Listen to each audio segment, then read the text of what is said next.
B J പിക്ക് ശക്തമായൊരു കേഡർഷിപ്പുണ്ട്.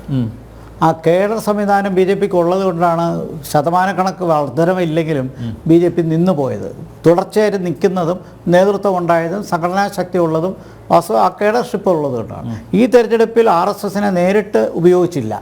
ഞാൻ മനസ്സിലാക്കിയിടത്തോളം RSS നേരിട്ട് പ്രവർത്തിച്ചില്ല.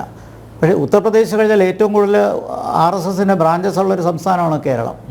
അവരെ ഉപയോഗിക്കാതെയാണ് ബി ജെ പി നേരിട്ട്. കാരണം കേരളത്തിൽ നേരത്തെ പറഞ്ഞ ആ സാമൂഹിക പശ്ചാത്തലം 47% ന്യൂനപക്ഷങ്ങളുള്ള ഒരു പശ്ചാത്തലത്തിൽ ഏറ്റവും എളുപ്പം ന്യൂനപക്ഷ കൺസോളിഡേഷൻ വരാൻ പറ്റുന്നൊരു സാഹചര്യത്തിൽ അത് ടാക്ട്ഫുള്ളായിട്ട് ബി ജെ പി തന്നെ ഒരു പാർട്ടി എന്നുള്ളത്. ഇപ്പം ഉദാഹരണമായിട്ട് ഞങ്ങൾ തിയറട്ടിക്കലായിട്ട് പറഞ്ഞാൽ ബി ജെ പിയും RSS തമ്മിൽ താരതമ്യം ചെയ്യുമ്പോൾ ബി ജെ പിക്ക് കുറച്ചുകൂടി ഒരു പൊതുമണ്ഡലമുണ്ട്, ശക്തമായൊരു പൊതുമണ്ഡലമുണ്ട്.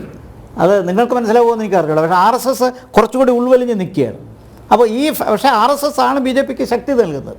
ആ ശക്തി നൽകുന്നതോടൊപ്പം സംഘടന, അതാണ് പഴയകാലത്തെ DMK പോലും എത്ര തോറ്റാലും പിന്നെയും ജയിച്ച് വന്നതിൻ്റെ കാരണം ആ കേഡർ ഉള്ളതുകൊണ്ടാണ്. അപ്പോൾ ബി ജെ പിയുടെ കേഡർഷിപ്പിന് കുഴപ്പമൊന്നും ഉണ്ടായിട്ടില്ല. പിന്നെ ബി ജെ പി സമീപകാലത്ത് ചെയ്തത് ജനകീയമായ സ്ഥാനാർത്ഥികളെ മുൻനിർത്തി കൊണ്ടുവന്നു. അത് ഇലക്ഷന് പ്രത്യേകിച്ച് കൊണ്ടുവന്നു. അപ്പോൾ നമ്മളത് കണ്ടല്ലോ, ശ്രീധരനെ കൊണ്ടുവന്നതും സുരേഷ് ഗോപിയെ കൊണ്ടുവന്നതും രാജീവ് ചന്ദ്രശേഖരനെ കൊണ്ടുവന്നതും അങ്ങനെയുള്ള അങ്ങനെയുള്ള ചില VIPs വരുന്നു അല്ലെ എപ്പോഴും അങ്ങനെ വരുന്നു. അതെ, അങ്ങനെ വരുമ്പോഴും ജയിച്ച് കിട്ടണമെങ്കിൽ ബുദ്ധിമുട്ടാണ് കേരളത്തിലെ സാഹചര്യത്തിൽ. എന്തുകൊണ്ട് ശ്രീധരൻ തോറ്റത് ഷാഫി പറമ്പിലിൻ്റെ ജനകീയത മാത്രം കൊണ്ടൊന്നുമല്ല, അവിടെ ലെഫ്റ്റിൻ്റെ വോട്ട് ട്രാൻസ്ഫർ ചെയ്ത് കൊടുത്തു. അത് നമുക്കറിയാം. കേരള പൊളിറ്റിക്സിൽ എപ്പോൾ വേണമെങ്കിലും ഒരു ടേൺ ഉണ്ടാകാൻ സമയമൊന്നും വേണ്ട. ഇവിടെ തന്നെ പന്ന്യൻ രവീന്ദ്രൻ്റെ വോട്ടുകൾ ഇവിടെ പോയി, ഇല്ലെങ്കിൽ പണ്ട് CPI ജയിച്ച സീറ്റിൻ്റെ വോട്ടുകൾ ഇവിടെ പോയി. അത് തീർച്ചയായിട്ടും മറിച്ചു കൊടുത്ത് പന്ന്യൻ ചെയ്തതെന്ന് ഞാൻ പറയുന്നില്ല. പക്ഷേ ഇടതുപക്ഷക്കാരിൽ തന്നെ ഒരു ഭാഗം ബി ജെ പി, കാരണം ഇവിടുത്തെ കേരള രാഷ്ട്രീയത്തിൽ മോദി വിരുദ്ധത ശക്തമാണ്. അല്ല, തിരുവനന്തപുരത്ത് ആ മോദി വിരുദ്ധത ശക്തമുണ്ട്. ഏത് നിമിഷം വേണമെങ്കിലും ന്യൂനപക്ഷ കൺസോളിഡേഷൻ വരാം, either to UDF or to LDF. ഇത്തവണ അത് UDFിലേക്ക് വന്നു. അത് പറയുമ്പോൾ മറുവശത്തൊരു കോൺസ്റ്റിറ്റ്യൂവൻസി 2019 ഉണ്ട്. അപ്പോൾ അങ്ങനെ പറയുമ്പോൾ മറ്റൊരു കോൺസ്റ്റിറ്റ്യുവൻസി ഇവിടെ ഡെവലപ്പ് ചെയ്യുന്നുണ്ട്. ആ കോൺസ്റ്റിറ്റ്യുവൻസി ബി ജെ പിയുടെയാണ്. പക്ഷേ ബി ജെ പിയുടെ ഏറ്റവും വലിയ ലിമിറ്റേഷൻ എന്താണെന്ന് ഞാൻ ചോദിച്ചാൽ പറയും, കേരളത്തിലെ ലീഡർഷിപ്പ് ലെവലിൽ, ഓർഗനൈസേഷൻ ലെവൽ ലീഡർഷിപ്പ് ലെവല് പോരാ. ആ ലീഡർഷിപ്പ് ലെവലിലുള്ള മുന്നേറ്റം വേണ്ട രീതിയിലാകുന്നില്ല.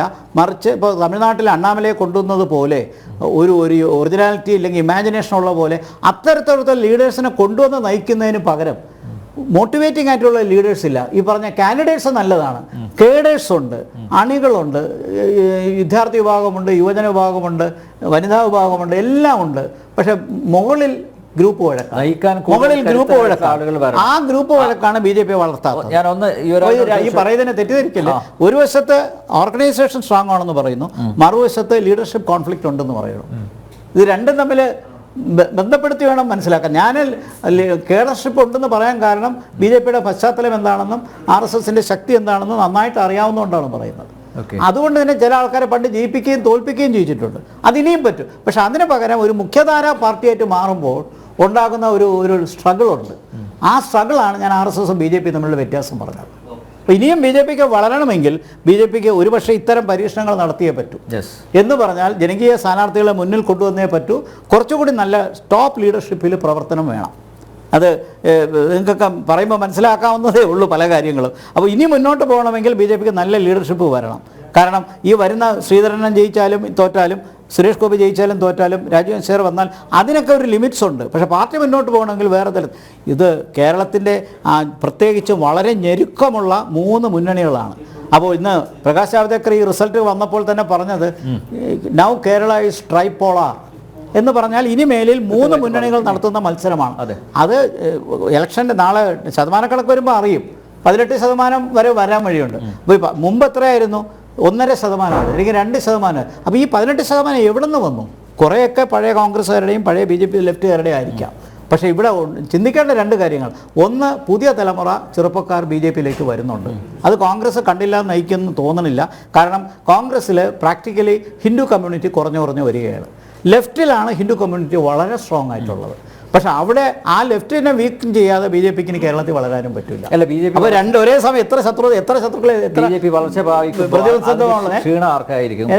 ഒബ്വിയസ്ലി കോൺഗ്രസിനായിരിക്കില്ലേ? BJP വളർച്ച പ്രാപിക്കുമ്പോൾ അതിൻ്റെ പിന്നെ ഒരു ക്ഷീണം ഉണ്ടാകാൻ പോകുന്നത്? രണ്ട് കൂട്ടരെയും ബാധിക്കും. പക്ഷേ പ്രത്യക്ഷത്തിൽ കാണുന്നത് കോൺഗ്രസിനെയാണ്. കാരണം ഈ ന്യൂനപക്ഷ കൺസോളിഡേഷൻ മാത്രം കൊണ്ട് എന്നും മുന്നോട്ട് പോകാൻ പറ്റില്ല. പ്ലൂറലിസ്റ്റിക് ഓർഗനൈസേഷനാണ് കോൺഗ്രസ്, തർക്കമൊന്നുമില്ല. പക്ഷേ over A period of time ചില വിഭാഗക്കാരെ ഒഴിപ്പിച്ച് മാറ്റി. അങ്ങനെ വരുമ്പോഴത്തേക്ക് എന്നും ലീഗിൻ്റെ പിന്തുണയിൽ കയറി ജയിക്കാനൊന്നും പറ്റില്ല. ലീഗാണ് ഫാക്ടർ, സംശയമൊന്നുമില്ല. ഏറ്റവും വലിയ ഫാക്ടർ ലീഗാണ്. ഇപ്പോൾ ക്രിസ്ത്യൻ കമ്മ്യൂണിറ്റി കുറേ മാറിയില്ലേ? തൃശ്ശൂരിൽ ജയിച്ചപ്പോൾ ക്രിസ്ത്യൻ കമ്മ്യൂണിറ്റിയുടെ സപ്പോർട്ട് ഇല്ലാതെ തന്നെ BJP ജയിച്ചത്. 22% ലോക്സഭാ കോൺസ്റ്റിറ്റ്യുവൻസിൽ ക്രിസ്ത്യൻസ് ഉള്ളത്.